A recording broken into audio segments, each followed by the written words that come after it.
for all my life. They say I'm a failure, end up in jail, I ain't proving right. My mama, she told me before, son, you get I understood, but I ain't see the vision. A nigga kept going, and now I'm winning. Some people I put my trust in, try to fuck with my image. Oh no, you didn't. Some say you forgive, but don't forget it. Now you know how we do. Lock that back door, don't let no one through. I told Michi in these streets ain't no rules. He say cause all this life we ain't over this. Yeah. And I understand that this shit wasn't easy, but nigga we did it. Yeah. And all them hoes and all them niggas that wasn't fucking with us, then we them niggas. And now we rich now, we got money, I don't give a shit, no. And we did it. Young nigga come up from nothing, now he getting to them riches. And it's the life of a young rich nigga. Yeah, I ain't playing with your ass. Nigga, I ain't playing with your ass. You chasing greatness. You got greatness talking to you. Become great.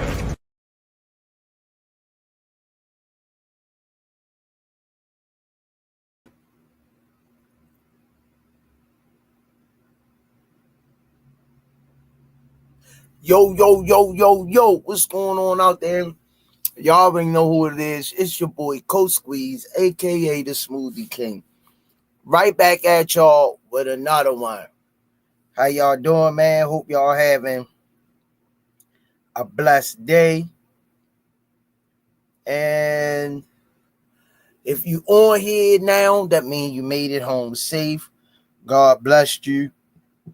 Make it home in your travels. Glad to see y'all up in the chat. And y'all already know what we do over here. We give you our version, our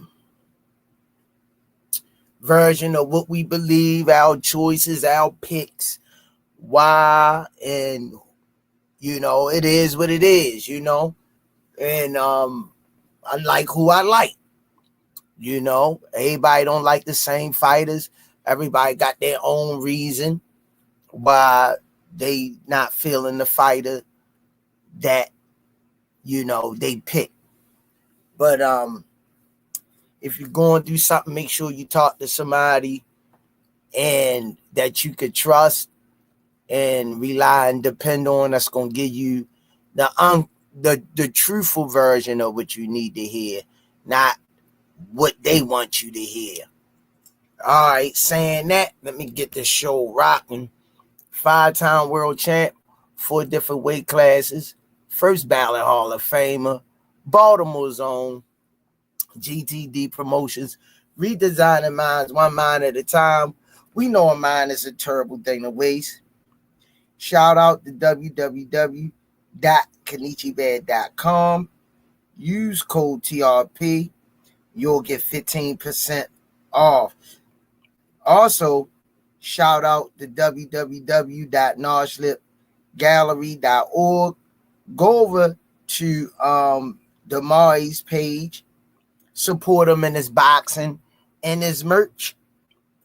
And also, don't forget to go over to www.miakillerb.com page. Check Mia Killer B out and her boxing journey, and her prayers go out to her healing recovery. Also, shout out to Richie Baby for the 5 edits and intros. Shout out to R.I.P. to John Boy, R.I.P. to Miss Tanya Vandross Williams Jr., and prayers go out to both of their families. Shout out to Bad Girls Promotions featuring Miss Nikki, a.k.a. Miss Olivia Pope, Coach Brandy. Shout out to EOE, Education Over Everything. My brother movement, shout out to him. Shout out to Four Corners Boxing featuring Maurice and Jenny Jones. Go over there every Wednesday night to 15 rounds of boxing and help support them in their boxing journey. May God continue to bless them and sprinkle love over their journey and in their podcast. Shout out to Just Do Boxing, Hardcore Boxing News, Stretched Out Boxing, Miss Yaya, Miss Mona, Miss Melody Queen 27, best moderator in the game. Under Armour, thanks for all that you do. Ayo Clothing Line, Pro Soul Boxing Gear. And don't forget to go down to 1901 Pennsylvania Avenues. Get your Shari's Essentials 12 rolls for $7. Shout out to Gregory Pratt, man. Always showing love and helping the kids out with the smoothie program. Man, shout out to the RizePodcast.com. Go over there and get your Smoothie King shirts. Right back at y'all with another one when they ask you. And last but not least, the Official Gear Boxing, all the fighters wearing it. And I like to send a shout out to the brother, the owner, and the sister who sent the Smoothie King a new package. I didn't look at it yet. I don't have it, but God willing, I'll get it tomorrow. Shout out to them. Y'all can say it with me. I appreciate you, Box Raw, Turkey Alice Sheet, and the family. If you watching the Smoothie King, much gratitude and love that y'all took time out to think about me, man. I appreciate that. And that's a lot of love, man. Because a lot of when the people on certain levels, they don't look down and reach back and pull somebody else up with them that's worthy of being reached down and pulled up with them. Y'all can say it with me. Box Raw. Shout out to them, man. Shout out to them.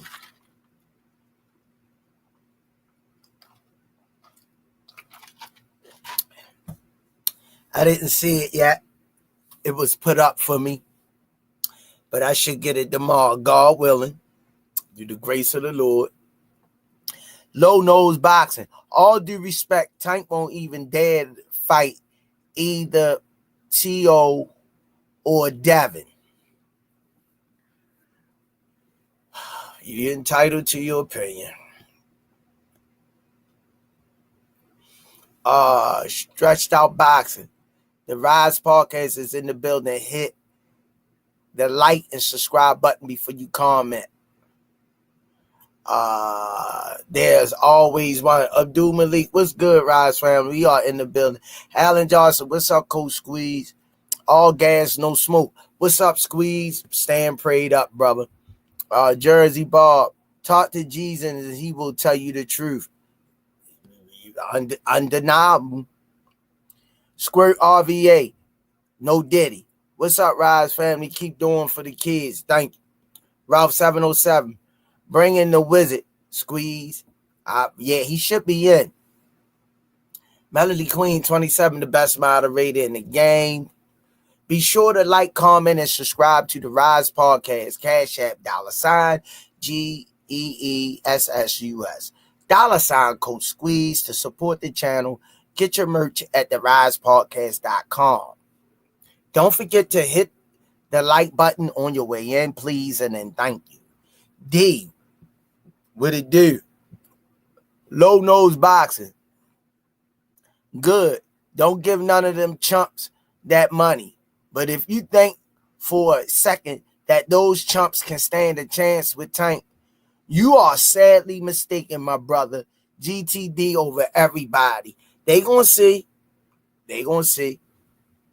Robert Jenkins, God bless you all, and that low dude does not know boxing. He entitled to his own opinion, man. Hey, he entitled to his own opinion. But if he say don't fight Devin, I don't see what reason why not to fight Devin.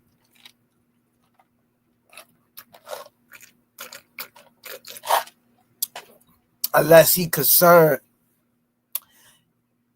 Devin gonna run around the ring. Even Count Dracula, T.O. aka Count Dracula, he even, I think, fight a little bit more. He'll box too, but them guys don't want to touch that type of smoke, man. They don't want that type of smoke. For real. I would like to see it too, though. But far as you saying he undeniably, it's boxing, yo. I love when y'all speak your opinion, but just make sense with it. What danger would he? Let we just keep it a buck. You talking like somebody he wouldn't dare fight them? Okay, they ain't no Triple G's in his knockout streak. They not no Canelo. There ain't no Bud Crawfords. Why wouldn't he want to fight those guys? Like, make it make sense.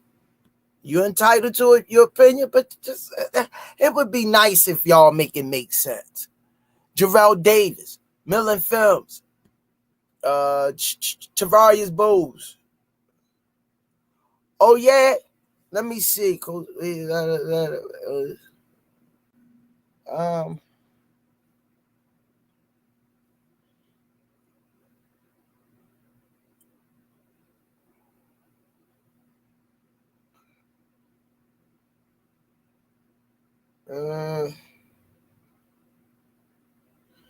I'm gonna have to check after I get off. I don't see. Yeah, I check it when I get off. Champ Allen Johnson. Definitely a check when I get off. Let me see. Who else we got? I don't want to miss nobody.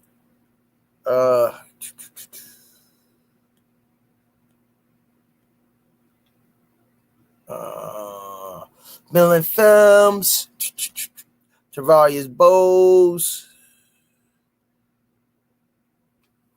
Yeah, D for the win. Funk Count Dracula. Kareem Hassan, brother Kareem. I hit that like button, did you? Big love, fam. Adam, I just got Anthony Joshua signed a 2-fight deal to fight Dylan White and Jared Anderson. That's good. 2 good fights. I like them. 2 good fights for the heavyweight division. Staying active. Jersey Bob. If I was at 140 or 147, I would be bagging to fight Haney. His confidence is low, and now he is vulnerable. Fighting old man Ramirez proved nothing. Yeah, ain't nowhere else he can run. Ain't nowhere else he can run. Yeah. Ain't nowhere else he can run. I've been saying that. Shoot. If you ain't hurting nothing at 35, you not hurting nothing at 35. I say once he start going up, he really gonna be doomed. And I mean, I can't keep him under the witness protection program. I mean, you know, all gas, no smoke. How does Haney versus Hitchison look? I don't know. I think I might got Hitchens knocking Haney out, but he gonna have to go get him. He gonna have to catch him. Yeah. He definitely gonna have to catch him. Cause he damn sure ain't gonna stay in there. I mean, he don't supposed to, but it is what it is.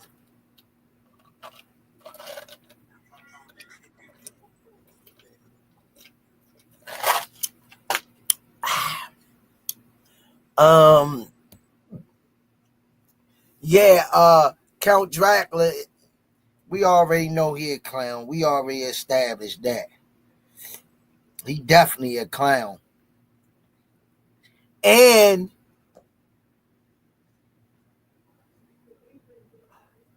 who is your top 5 at 168? I'm looking at the rankings. Canelo Alvarez is number 1. Benavidez number 2. David Morrell, ranking wise, number 3. Caleb Plant, number 4. I think this might change.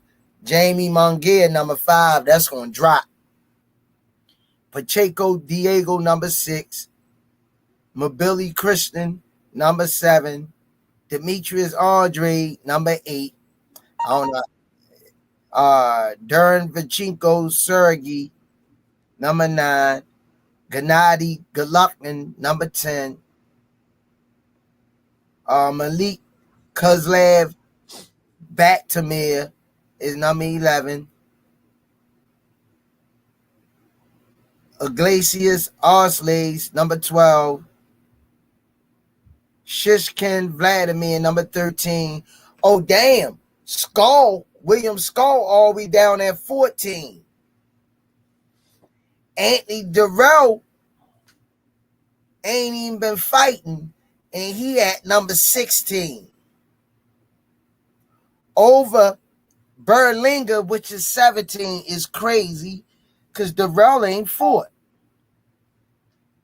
But just to give you some names, man, on this, it's a bunch of fighters at 168.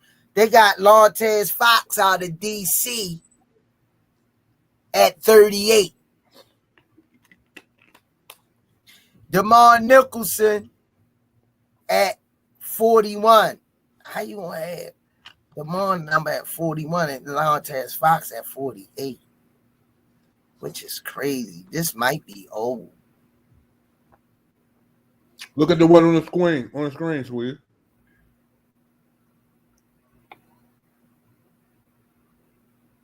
How Jamel Charlo number 3? He just jumped up because of that win. Kristen and Billy. Hajimar Shiraz, Diego Pacheco,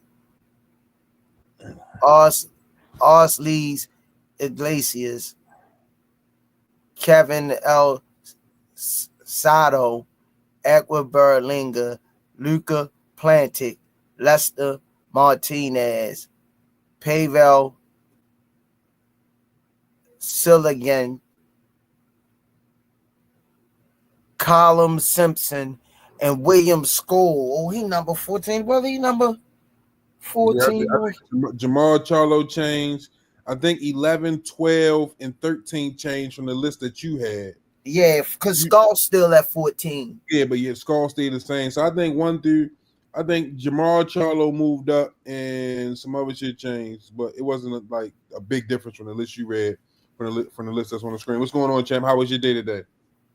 Not bad at all. Just, man, whenever I could make it from one destination to another, man. Always. I'm blessed. Everything happening to people out here, I'm blessed. One of the blessed ones. When I put that key in the door, I made it home safe. Can't complain. That's the most underrated feeling. You know what I mean? Making it home, because some people so complacent to just being able to make it home. Yeah. Not really realizing it's a lot of people that don't make it to that stuff. I don't know, man. I think I can't speak for everybody, but the word, I think, I don't know if it could be complacent factored in, but I guess people just don't really, they go about their business. I think a lot of them know, but some of them don't.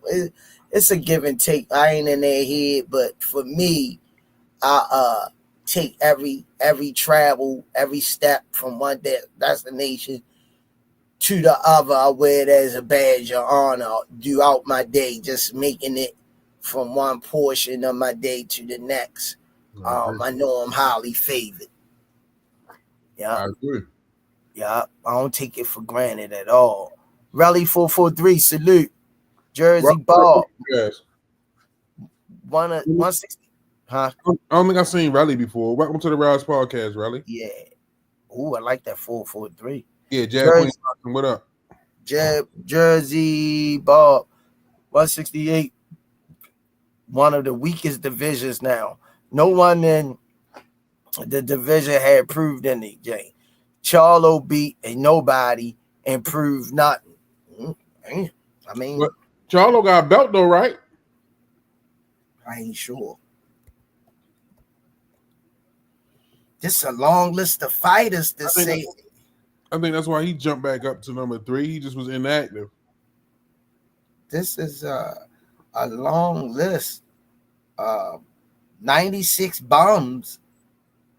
Is that real? Can it be 96 bums? Who was that? Jersey Bob. Can it be okay. 96 bums? Is that even possible? Can it be 96 bums? What's going on, Ant? That's pro back. Chilling, man. We in here chopping up this 168 pound division, man. You see the list on the screen. What's your thoughts?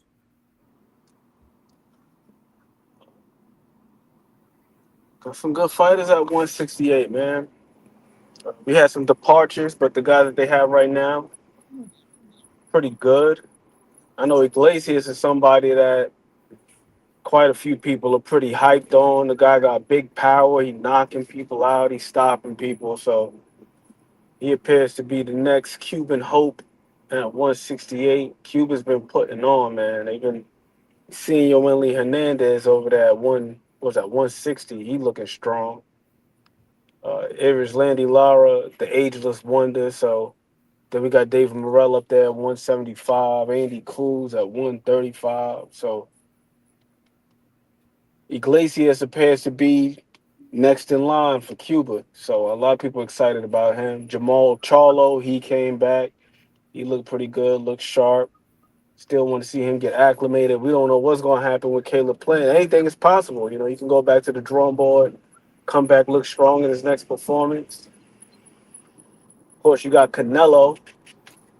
Then we got our man Terrence Crawford making his foray into 168 in the fall versus Canelo for undisputed. William Skull, they showed that man no respect. He was just the IBF champion in that last fight before he was dethroned by Canelo. So to have him all the way down there at 14, I see people really must not be too hot on one William Skull. But yeah, we got some solid fighters at 168. Oh, I said 154. Yeah, he's at 168. You agree with the top 5?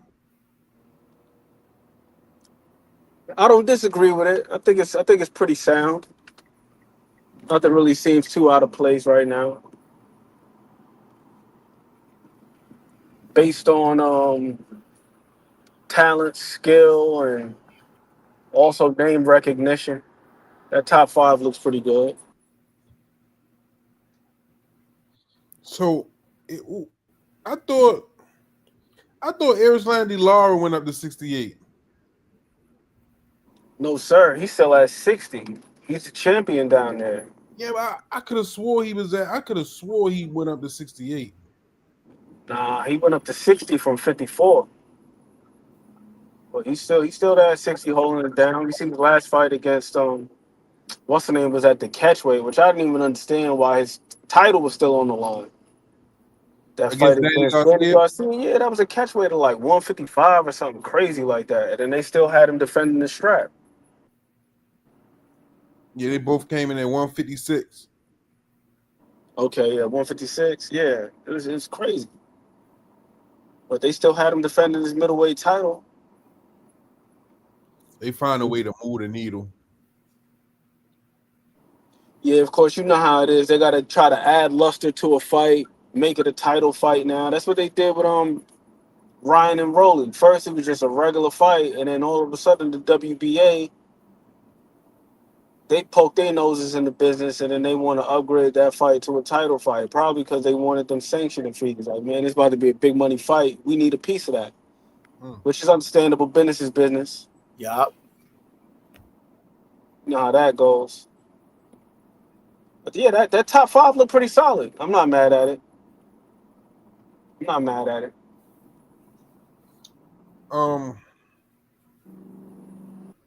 I ain't really too. I don't like number 4.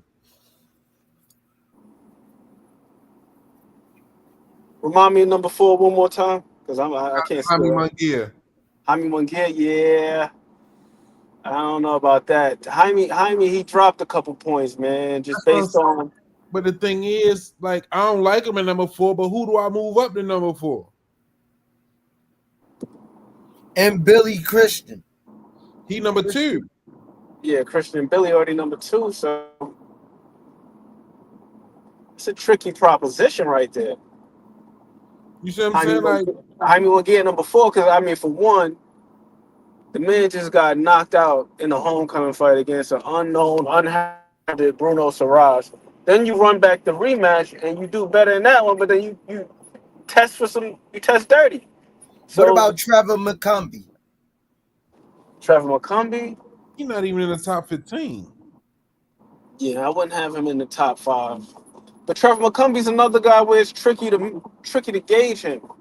Not because he lost to Caleb Plant, but because if you look at Trevor McCumbee, you look at his box rec, he done moved all over the place. He ain't really campaign at one place. Like, he's been at 175, he was up there, then he fought at a couple catch weights at like 180. Then he came down to 68, then he had 75. Like, he don't know what the hell he want to do, where he want to be. So it's like, are you a 68 pounder? Are you a 75 pounder? Like, what are you doing? So it's kind of difficult to place him somewhere. I think he's a solid fighter though, but top 5, nah, I can't put him in the top 5. But maybe top 15 if he's at 168. It would be nice to hold a super tournament at 168 and like a NCAA bracket and get those guys a chance to move up in the rankings and make some good money and resuscitate the 168 division. Do you think we'll see like a Super 6 type tournament ever again? Remember, that's where the Super 6 was. It was over there at 168. And I agree with you 1,000%. Maybe. I mean, we've seen it in lower weight classes a couple years ago. That joint where Monster Inoue fought Nonito Donaire, that was for the Muhammad Ali Cup. They had a whole tourney. So they could do it again. And I think to Squeeze's point, you got to do something to breathe some life into the division. Not because they don't have good fighters. They got some good fighters, but these guys don't really got names like that. So you got to do something to spark the interest of the people. Like, you got these good fighters, but don't nobody know who the hell they are. So it don't even make a difference how good they are if nobody's tuning in to watch these guys. So yeah, I agree with that, Squeeze. Get a tournament, get that shaking. You know what I'm saying? Because make the whole event out of it. That ranking that we looking at, and that the list I'm looking at ain't an update, but it's close to. You might have some good talented fighters on there that's don't have a promotion, don't have a correct backing, just wanting that chance to prove themselves. That list would change. I'm sure it would.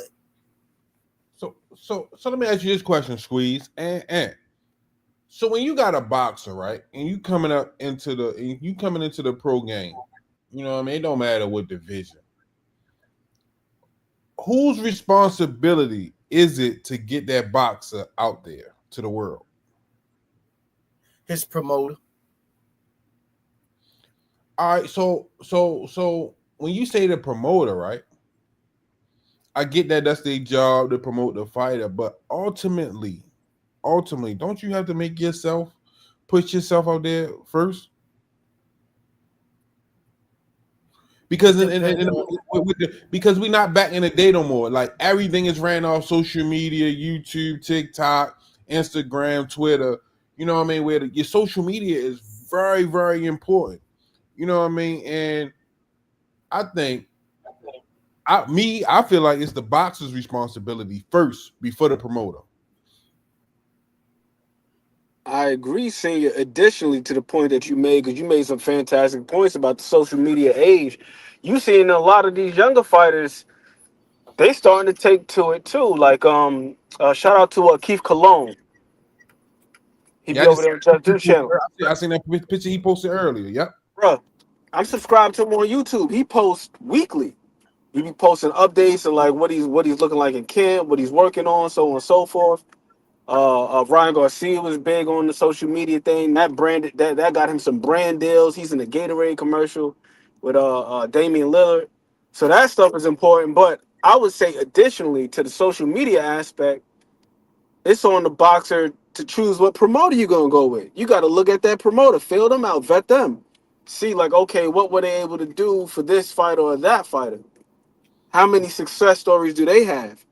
You know what I'm But saying? Like if they good with marketing guys like a certain type of fighter, like for example, Matchroom, that's a UK based company. How many fighters have they worked with over here stateside? How many yeah, black American fighters or just like whatever your demographic is? yeah, but it's look now, but you gotta understand, like when you go to that promoter, let's just say, all right, let's just say me and you, we in the same weight bracket, you know what I mean? You gained a couple pounds, I lost a couple pounds, we met in the middle somewhere, we in the same weight bracket. You know what I mean? We going to the same promoter. You might got, let's just say you got 15,000 followers on your socials. But on my socials, I got 300,000, you know what I mean, followers for various whatever I do on my socials, but I got a backing, so it looked like I'm bringing something to the table.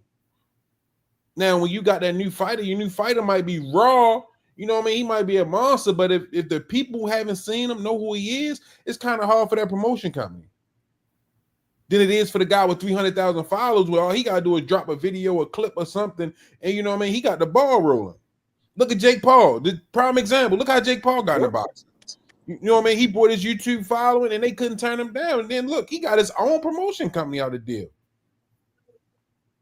True indeed, because ultimately it's about putting butts in seats. And to speak to one of the people that you got in the caption, right, in the title, Teofimo Lopez. He thought everything was going to be gravy after beating Lomachenko and then eventually getting the victory over Josh Taylor. But one thing about the Lomachenko fight was, where's the data from that fight? There is none. Why? Because it took place in the damn bubble. That wasn't a big event where there was butts and seats. Yeah, some people seen it on TV, but it wasn't a massive event. And if you want to move the needle, you got to sell tickets. And that wasn't his fault, but it's like, this is not a meritocracy. It's not, I achieved this, I got these accolades, so automatically the fanfare, the money, and all this other stuff comes with it. This is based on your ability to sell. All right, so Man's out there fighting in 3,000 seat arenas, bro. Not even arenas, like in like ballrooms and stuff like that. but when you take a guy like Teo, right? You got to look at Teo. Teo, talented boxer. You know what I mean? When you get past all the shenanigans and antics, talented boxer. We seen him beat some credible guys. We seen him take some losses that we thought he shouldn't have took. But you know what I mean? Like he can do his thing, and I think he's on the right street. He just don't. He need like a PR to really help him navigate through what he's trying to bring to the game. You know what I mean? Because the antics he got, like, need a little fine tuning. Like what that was? That was the Temptations or the Five Heartbeats.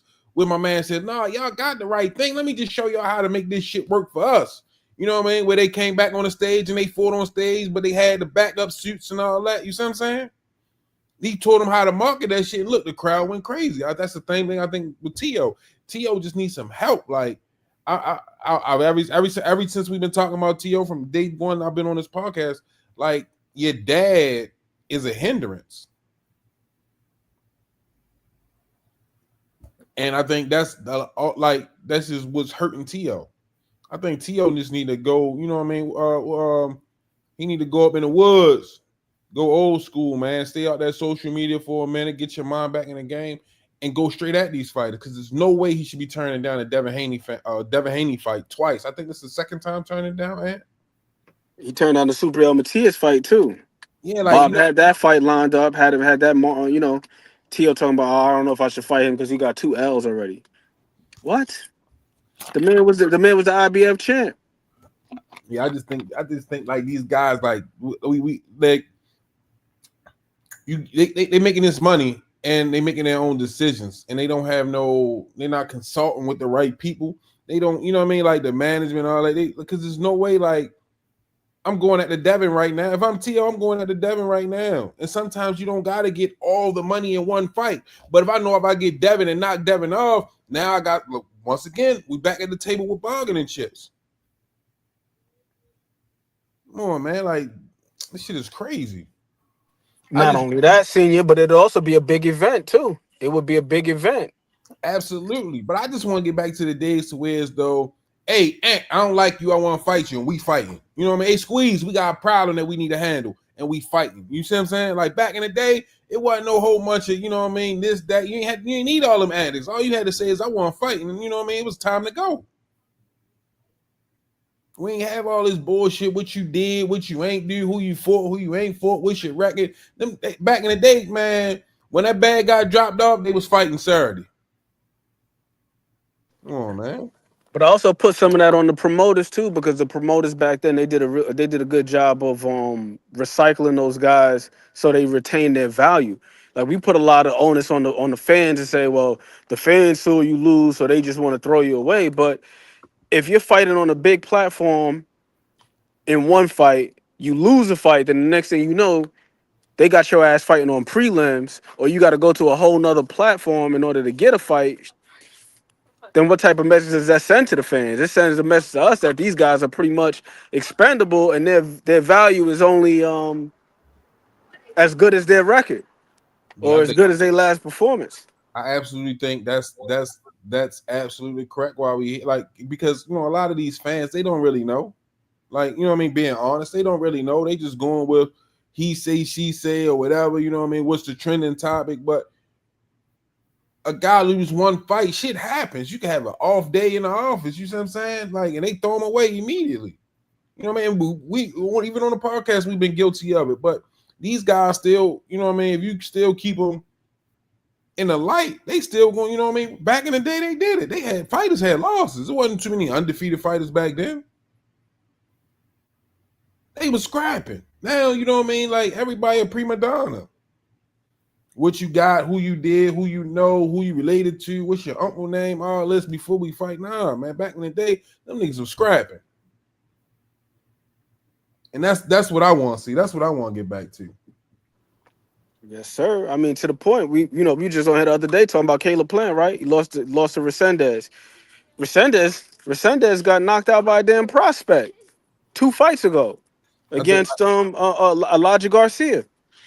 I think we was talking on here. I just think Caleb Plant overlooked him and he fucked the bag up. Is it like, you know what I mean? Just looking at it, like he was coming off a knockout win versus Richmond. I forgot who Caleb Plant just knocked out. Trevor McCumbee. Yeah, you know what I mean? I just think he overlooked him because there's no fucking way. Like you fucked up the bag. You messed it up because, you know what I mean, the next fight should have been you and Charlo. Yeah, but by the same token, you can never underestimate another man's will, because that's a big opportunity for Resendez too. It's like if I come in and I handle business against Caleb Plant, that puts me on another in another stratosphere. And then not only that, but it washed the taste out of people's mouth from the fight where I got knocked out by Elijah Garcia. He got knocked out 2 fights ago. And then now look, you get a big win over a guy like Caleb Plant. That's massive for him. But it's crazy. Smoothie King. Jab Queen Boxing, thanks for the color in the chat. He absolutely ducked Matiz because at the time he lost to Cambosis. So what exactly is T.O. point? Jab Queen Boxing. I want to get you on here, chop it up. You be having some good stuff with you. I would love to have you on the podcast one day. Did you get that? I thought you said you were gonna get it taken care of yesterday. Yeah, but you know what I mean. Back to the 168. Like I would love to see these like a Super 6 tournament at 168. I would love that. That way, you know what I mean. We get shit. You know what I mean. We get straight to the point. Win or go home. I see your boy Wilder got another fight in the mix. I just seen they just Wilder versus I forgot who they said. You seen that, Ant? Yeah, I can't remember the name of the guy he's fighting. I think he's like 21-6, which is appropriate. Wilder got to get back right, man. His past couple of outings, he ain't really been looking like himself. So this is an opportunity for him to get right. Terrell Herndon. You heard me? You heard me, Ant? Can you hear me, Squeeze? I can hear you. Yeah, I don't know what Ant doing.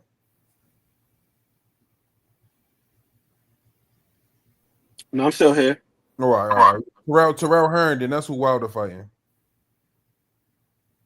Yeah, I hope he get his tenacity back, man. He's been looking real. I don't even know what word to use. I don't even got a superlative that could even describe the way Deontay Wilder's been looking as of late. When it kind of Wilder, you really got to consider the fact that them fucking Fury fights took a lot out of both of them. Not just one of them, both of them. Them fights, them was some brutal fights. Wilder Fury. Oh yeah, absolutely. Anytime a guy get punched in the head and you see a ripple go through his whole damn body, you know what I'm saying? Yeah. You know, these guys are taking some serious punishment. But I think beyond the physical aspect of it, Deontay Wilder, even, you know, like, what's my man's name? The one that he was cool with, his sparring partner, Robert Elanius. Mm-hmm. I had never seen Deontay Wilder cry in a press conference like that. After he knocked Helenius out, he was reduced to tears, man. Yeah, talking about what about his family and all this other stuff. Remember when he fought Bermain Stavern, he was talking about you better read the eulogy. He's trying to catch a body. He was talking crazy. That's the ayahuasca. That's what it's called, right? Ayahuasca. Yeah, man. I can't remember what fight it was, but I remember backstage, the man was back there in silk pajamas, like literally in black Gucci print pajamas. He was back there getting his hands wrapped, and he just looked too like docile. I'm like, man, you need to wake up, Deontay. Like, you about to fight. You back there looking, you don't look relaxed in a good way. So I think with him, it's more mental than anything, man. I think it's more mental because for the Joseph Parker fight, he got himself in pretty good shape. He was out there running, and everybody knows it's no secret. Deontay don't really like to do road work like that. That's why I was going for him. The fact that he was getting it in and training and, you know, got himself in good shape, but he just couldn't pull the trigger. He would have Parker right there in the crosshairs and just couldn't let that right hand go. Seemed like he ain't want to hurt him. The ayahuasca, however you pronounce it. He took that trip, man. It ain't been right.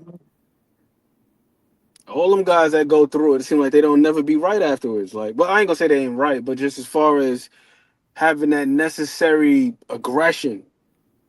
Aaron Rodgers, same thing. He went up in there in that dark cave and was eating a mushroom. And he ain't been. I don't know what happens when them guys go on them type of retreats and. Like at first, I wanted to do it myself, like that. You know what I mean? Because it's not just. It's supposed to, you know what I mean, be healthy for you. You know what I mean?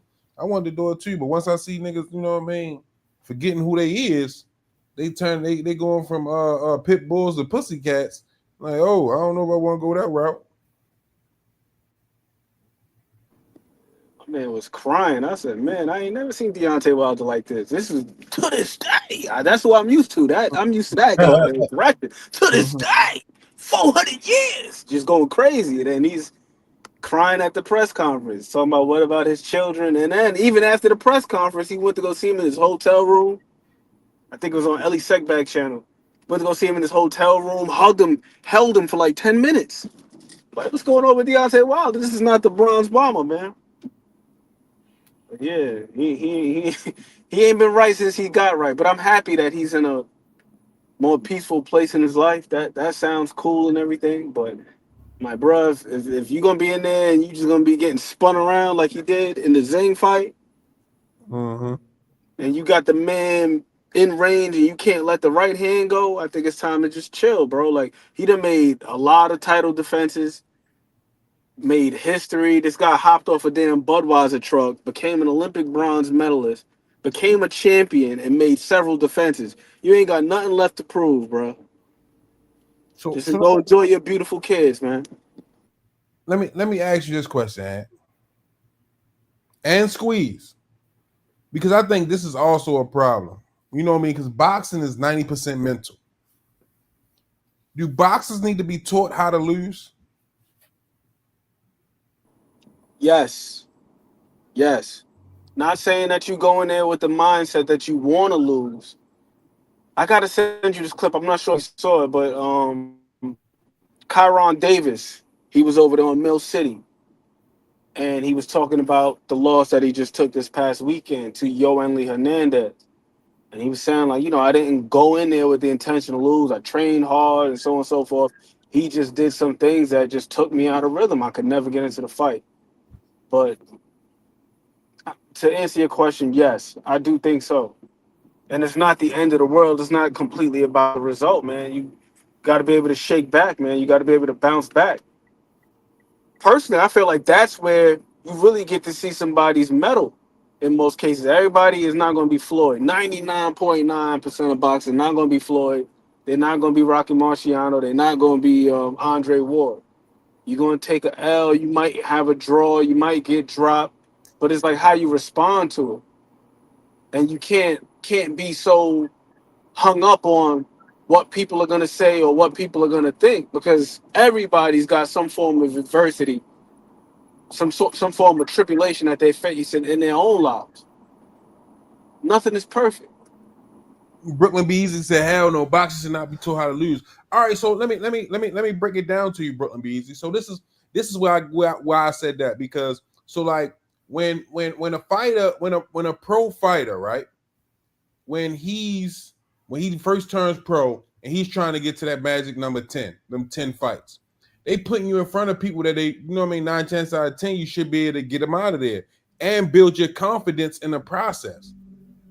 So by the time you get to 10 fights now, you got you 10-0, whatever, woo, woo, woo. But now you done fought these guys that wasn't really competition. So now you thinking, oh yeah, I killed them guys. Ooh, my head's so big, I done did all this. The next guy not nothing. But now I'm getting into the real competition. I'm getting to the real swing of things. And now I really, really about to find out what my skill set really is. So you got to be able to take a loss. You got to be able to bounce back if you lose, because everybody's not going to be undefeated.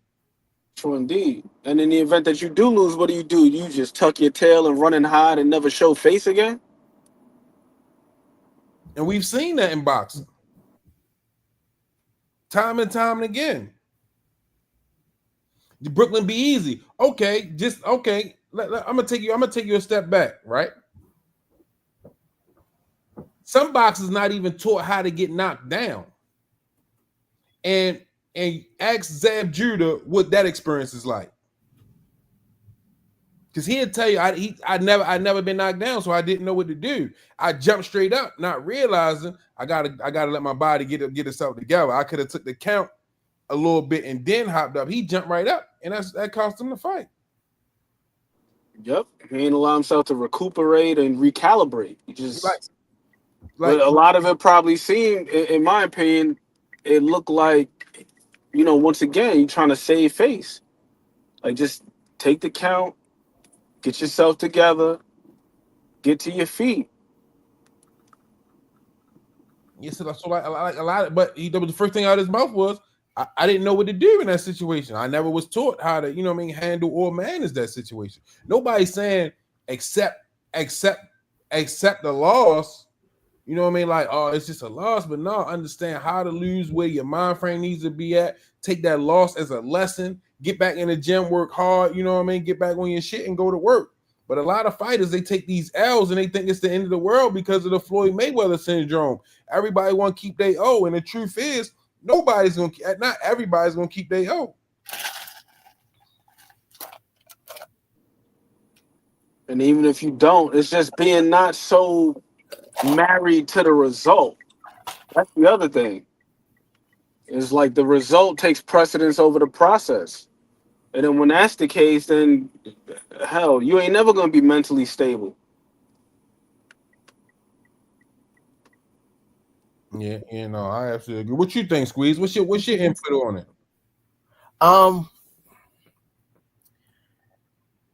I probably think that the wordage wrong. How do you teach a fighter to lose? Well, somebody said on here, how do you teach a fighter how to bounce back? Who just said that? Somebody Jab Queen Boxing. I think they should be taught how to bounce back. Is that a better use of verbiage? I would say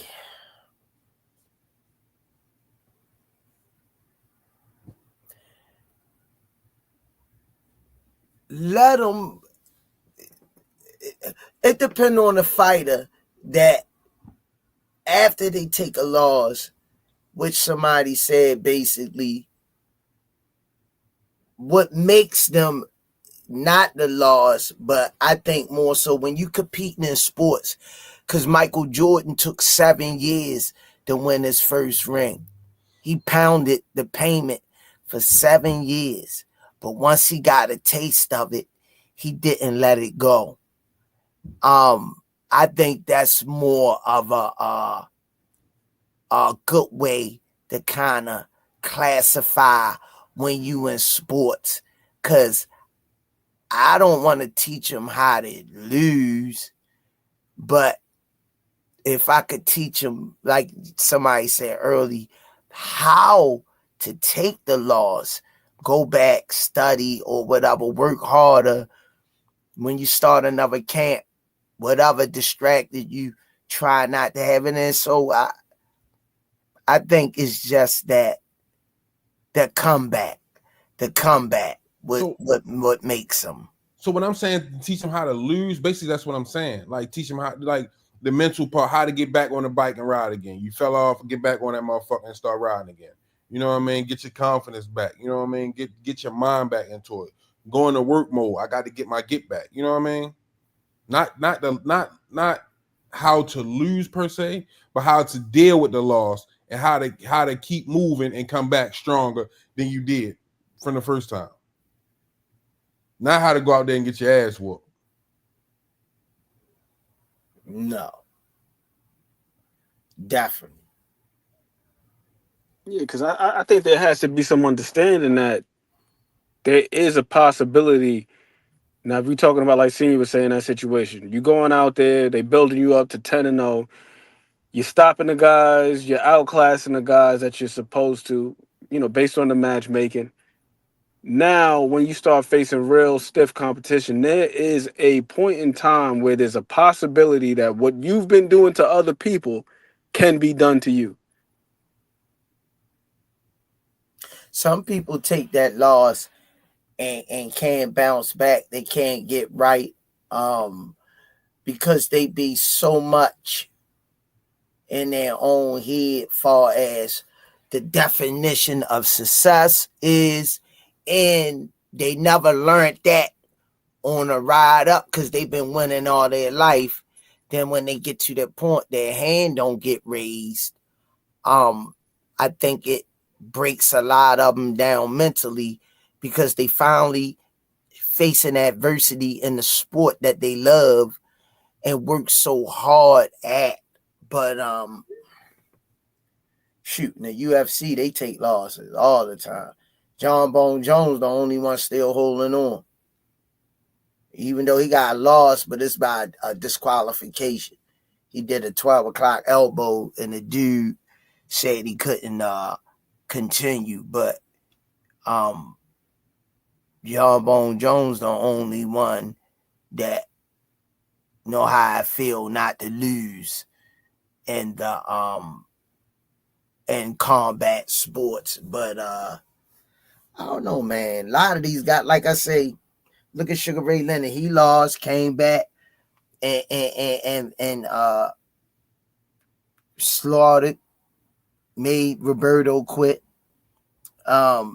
Thomas Herndon lost, came back and won. He one of them guys. He could get knocked out 3 fights straight, and the 4th fight he'll go on a knockout streak of his own because he really ain't give a damn. So it depends on the athlete. Depends on the athlete, man. True indeed, Squeeze. But that's why I mentioned, like, having that understanding. Like, if I can put somebody out, the same thing I can do to somebody can be done to me. And you just take it on the chin. But you have this super inflated sense of self to where you're almost delusional or detached from reality or the reality of it all. Then it's gonna be hard, man. It's gonna be hard to deal with adversity when it hits. If you feel like you'll be above reproach.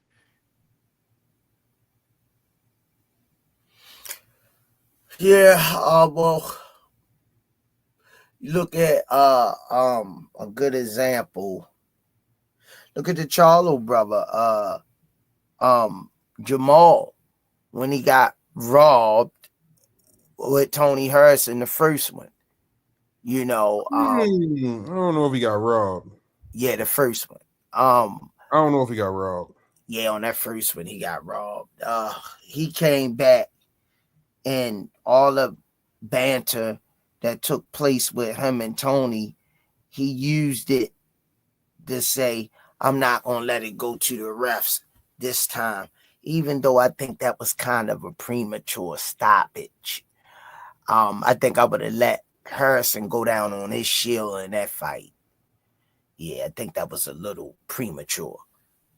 I don't know. After he was taking them uppercuts on the ropes like that, unanswered, wasn't defending himself, wasn't slipping no punches. He got dropped like 3 times when they waved it off.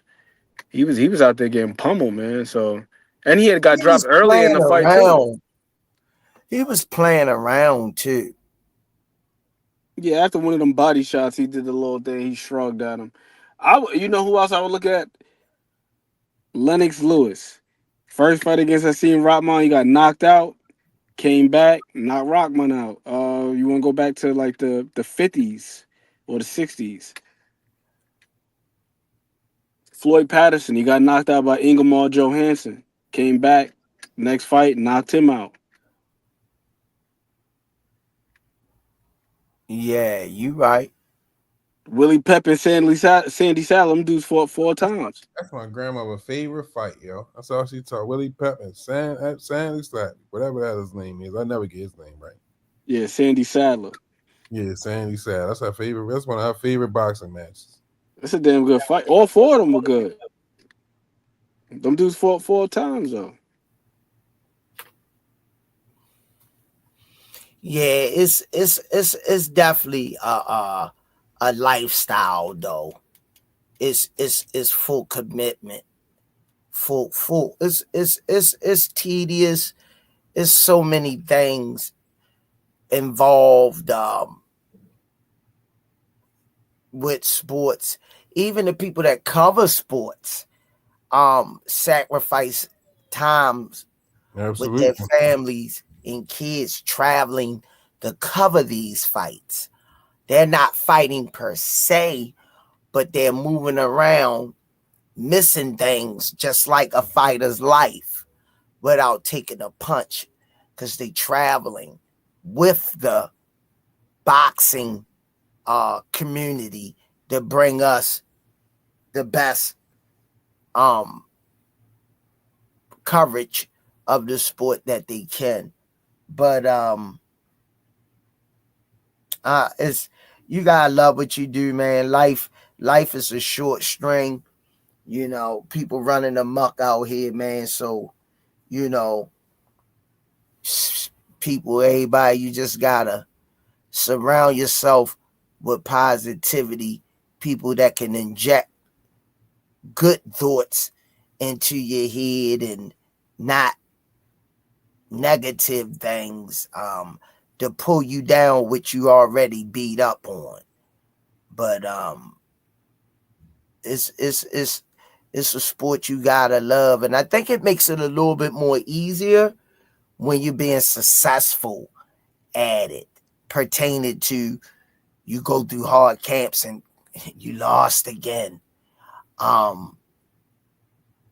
Sometimes we all said, I think they need to hang it up. They don't look like they love it no more. You know, they can't fight. They don't look the same. Life be lifing, man. It's one thing I learned, man. Life gonna be lifing. Then we look at all the good people that passed before us that were trailblazers and sacrificed their lives so we could go through certain doors and get certain opportunities and be family man. Senior, family man. Aunt McQueen, family man.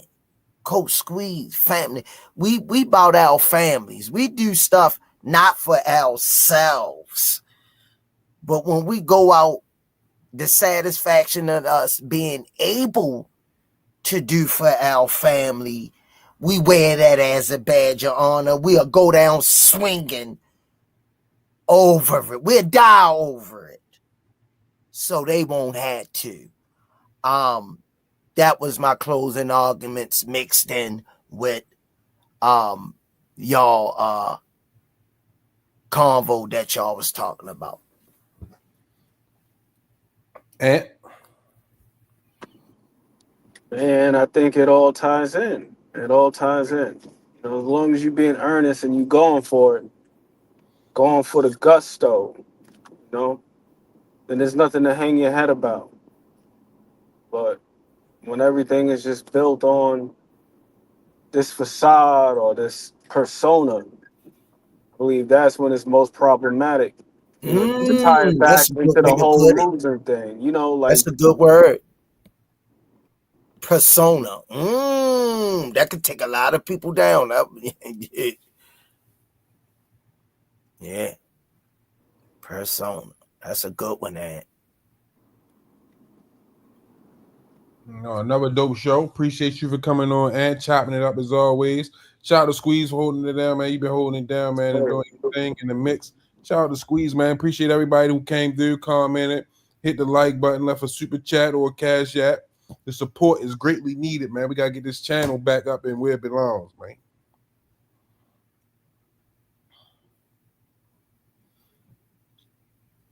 man. Like that. See y'all tomorrow. Peace. Peace. Some say you forgive, but don't forget it. Now you know how we do. Lock that back door, don't let no one through. I told Michi in these streets ain't no rules. He say, cause all this life we ain't put on with this. Yeah. And I understand that this shit wasn't easy, but nigga, we did it. Yeah, yeah. And all them hoes and all them niggas that wasn't fucking with us, then we them niggas. And now we rich now. We got money. I don't give a shit, no. And we did it. Young nigga come up from nothing, now he getting to them riches. And it's the life of a young rich nigga.